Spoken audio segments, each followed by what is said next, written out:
अस्सलाम वालेकुम। होपलाइन हेल्पलाइन पे कॉल करने का बहुत शुक्रिया। मेरा नाम नसीम है। बताइए मैं आपकी क्या मदद कर सकता हूँ? आपको पहले ही बता दूं, मैं टिम्मी हूँ, लेकिन मैं पागल वागल नहीं हूँ। ये तो बहुत अच्छी बात है। आप कुछ पूछेंगे नहीं? हेल्पलाइन पे कॉल आपने की है, आप बताइए। नींद नहीं आती बस। रोज रात 3 बजे उठ जाता हूँ और फिर सो ही नहीं पाता। और ऐसा कितने अरसे से है? साल हो गया अब तो। 1 साल पहले कुछ हुआ था? कोई हादसा, कोई सदमा? अब्बा फौत हुए थे। और क्या आपको ऐसा लगता है कि आपके वालिद साहब की वफात में और आपके नींद ना आने में कोई कनेक्शन है? मेंटल केस थोड़ी हूँ। जी, मैं बिल्कुल समझ सकता हूँ। क्या मैं पूछ सकता हूँ कि जब आपके वालिद साहब की वफात हुई तो आपने उस वक्त क्या महसूस किया? ऐसी बात है, सब जो महसूस करते हैं। लेकिन मैं आपसे पूछना चाह रहा हूं कि आपने क्या महसूस किया? उस दिन तो सब इंतजाम करने थे ना, तो बस भाग दौड़ में ही लगा रहा। और तब से अब तक? समझे कि सारी जिंदगी ही समेट रहा हूँ। डेथ सर्टिफिकेट से लेके बैंक रिकॉर्ड तक सब कुछ हैंडल किया। गांव में ज़मीन है ना हमारी, भाग दौड़ के कोर्ट से विरासत करवाई। और इस भाग दौड़ के दौरान आप क्या फील कर रहे थे? पता नहीं, कुछ ज़्यादा नहीं। कोई नई फीलिंग, कोई ख्याल? शायद अम्मा कह रही थी गुस्से का तेज़ हो गया हूँ। ऐसे किसी भी बात पे गुस्सा आ जाता है। फिर बाद में खुद सोचता हूँ कि यार ऐसी तो कोई बात भी नहीं थी। और इस गुस्से की क्या वजह हो सकती है? पता नहीं। कहीं ऐसा तो नहीं कि इस गुस्से की शक्ल में आप कोई और जज्बात या इमोशंस निकाल रहे हैं? किस किस्म के जज्बात? मसलन गम, दुख, ओ उदासी? भाई, मैं अकेला बेटा हूँ।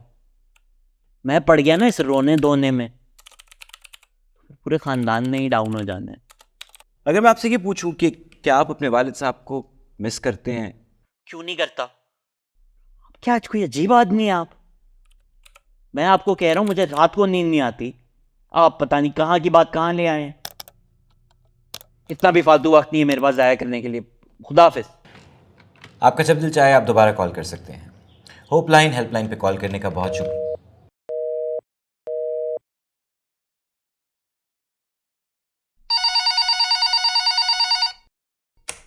आज आप कैसे हैं टिम्मी? नींद तो आज भी नहीं आ रही।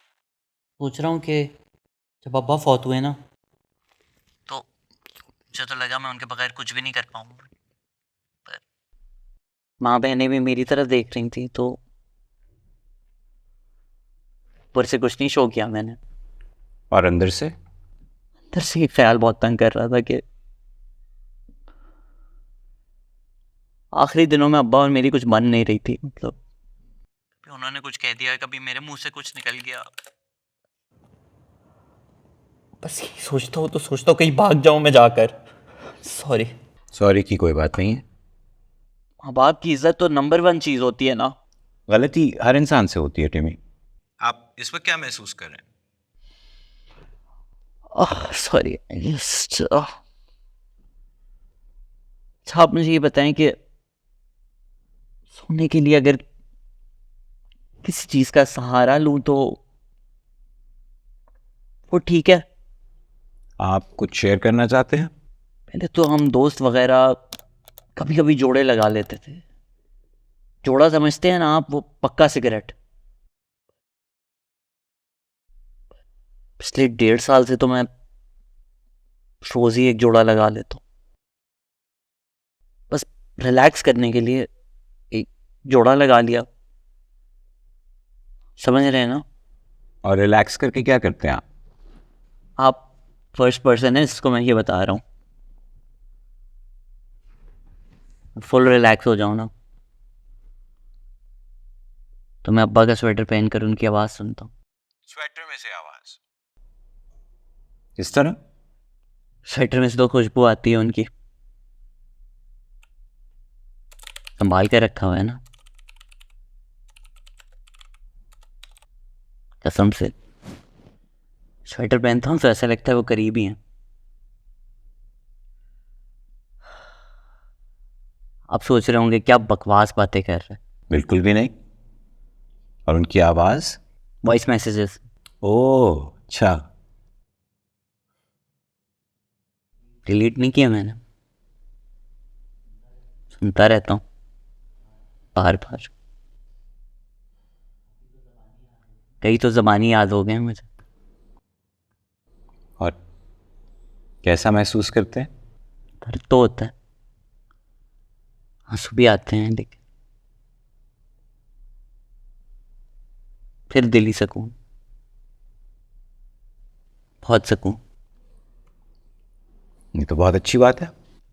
हाँ अच्छी बात है, लेकिन काश मैं उनको बता सकता ना कि कितनी इज्जत करता हूँ, कितना प्यार करता हूँ उनसे मैं। काश मैं उनसे माफी मांग सकता। तो आपको रोक कौन रहा है?